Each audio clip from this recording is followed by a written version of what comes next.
Hi everyone, welcome back to Train Your Brain Now. This is Aishwarya. So, what are the important topics for Business Studies Board exam? We are going to discuss about that. But before that, मैं चाहती हूँ आप थोड़ी सी चीज़ों का ध्यान रखें when you are attempting the paper.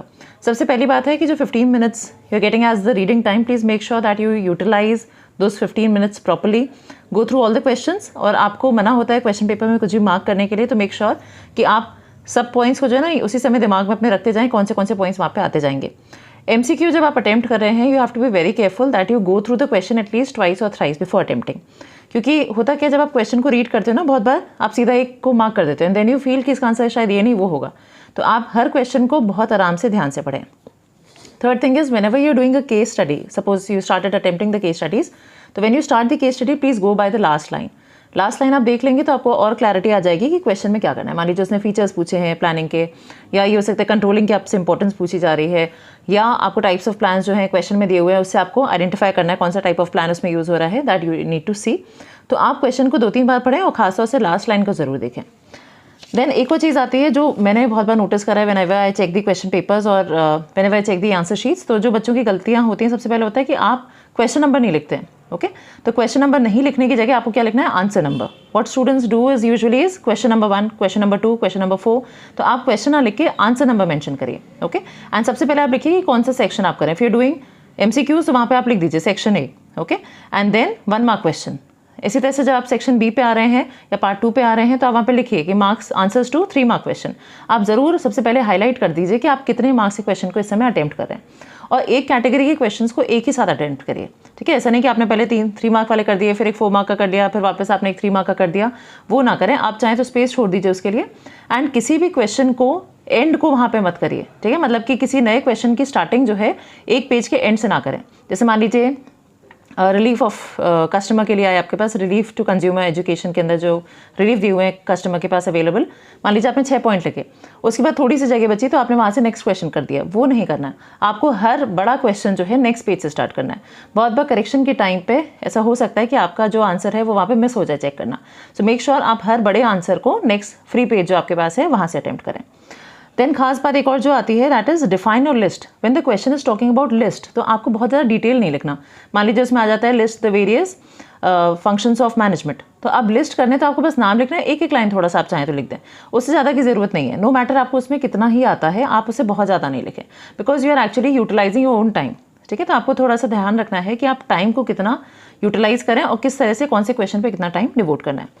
Then next thing is bullet points में आप जरूर लिखें. बहुत से बच्चे क्या करते हैं ना, उसे पैराग्राफ में लिखते चले जाते हैं, पूरा पेज हो गया पैराग्राफ हो गया, अब पता ही नहीं चल रहा उसमें क्या इंपॉर्टेंट है.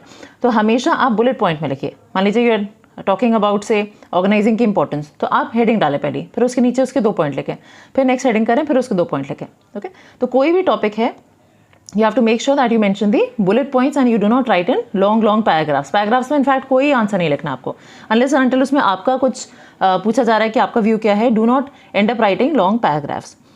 Then diagrams and flow charts are very important. अब क्या होता है ना, बिजनेस स्टडीज़ में आपने NCERT से जरूर पढ़ना है. अगर नहीं पढ़ा है अभी भी तो प्लीज़ एक बार NCERT को देख लीजिएगा. NCERT के जितने भी डायग्राम्स बने हुए हैं, ओके, कुछ डायग्राम्स मैंने ग्रुप पे भी यहाँ पे शेयर करे हुए हैं चैनल पे. अदरवाइज जो बुक्स में जो बने हुए हैं, जो उनकी बेसिक इमेजेस जो बनी हुई हैं, उनको आप ज़रूर पढ़ लें, क्योंकि 1-2 क्वेश्चन इसके ज़रूर आते हैं. कुछ इमेज होती है और आपको आइडेंटिफाई करना होता है वो कौन सी चीज़ की इमेज को आइडेंटिफाई कर रहा है, हाईलाइट कर रहा है. जैसे कि कोऑर्डिनेशन का उसमें आता है. देन आपके पास जो फाइनेंशियल मैनेजमेंट है उसमें डायग्राम्स बने हुए हैं. आपका जो चैप्टर मार्केटिंग है उसमें बहुत सारे डायग्राम्स बने हुए हैं. देन लोगोज़ हैं आपके पास. ओके, देन हमारे पास जो कंज्यूमर प्रोटेक्शन के हैं उसमें आपके पास मार्क्स हैं. तो मेक श्योर आप उन सब के जितने भी डायग्राम्स रिलेटेबल हैं उन सबको ज़रूर पढ़ लें.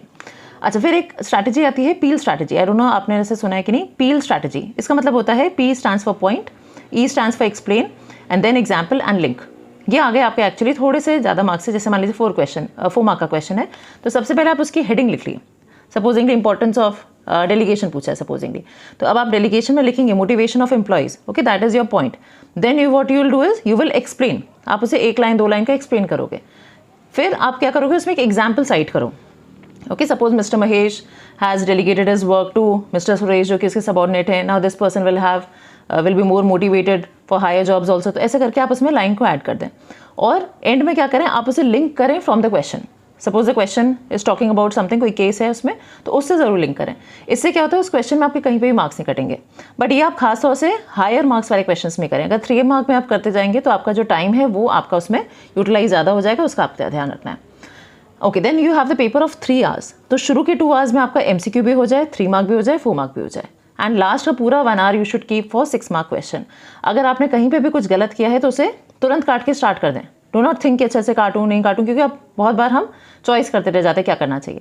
जब भी आप चॉइस के क्वेश्चंस कर रहे हैं तो मेक श्योर आप उसमें मेंशन करें। ओके, सपोज आप 26 का A कर रहे हैं, तो 26 का A कर रहे हैं तो उसमें लिखिए 26 A, then start the question also, highlight कर दीजिए, स्टार्टिंग का कर दीजिए, उसका एंड दिखा दीजिए, वहाँ पे उसे इन्वर्टेड कॉमा से बंद कर दीजिए, then you attempt, so that it is clear to the examiner कि आप कौन से पार्ट को अटेम्प्ट कर रहे हो। बहुत बार बच्चे क्या कहते हैं ना, उसे मेंशन नहीं करते कि आप कौन सा पार्ट कर रहे हैं, तो एग्जामिनर को अपने हिसाब से आइडेंटिफाई करना पड़ता है कौन सा पार्ट है, एंड अकॉर्डिंगली हो सकता है आपके मार्क्स उसमें डिडक्ट हो जाए। So make sure whenever you are attempting आप उस क्वेश्चंस में मार्क्स जरूर कर दें कि आप उसका पॉइंट A कर रहे हैं या B कर रहे हैं।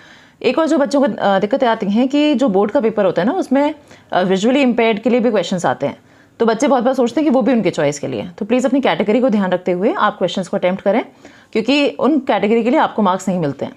सो make sure that you attempt the question properly, जो भी क्वेश्चन में पूछा है उसी के हिसाब से मेंशन करें। अच्छा, every question will have the Hindi also. अगर मान लीजिए आपको कोई इंग्लिश का वर्ड उसमें केस में आ रहा है और आपको नहीं पता कि वो क्या है उसका मीनिंग, तो आप ज़रूर उसे हिंदी का पार्ट पढ़ें उसे और देखें कि उसमें क्या लिखा है। ठीक है, जिसको भी थोड़ा सा इंग्लिश की अंडरस्टैंडिंग में प्रॉब्लम है, आप उसका हिंदी वाले पार्ट को पढ़ लीजिए, क्लैरिटी रखिए क्या पूछा है, क्या कहा गया है, फिर वापस अपना इंग्लिश क्वेश्चन पढ़िए, तो आपको और क्लियर हो जाएगा कि कैसे करना है। Okay, now we are coming on to the important topics. तो मैंने कुछ इंपॉर्टेंट टॉपिक्स आइडेंटिफाई करें based on your 5 years questions.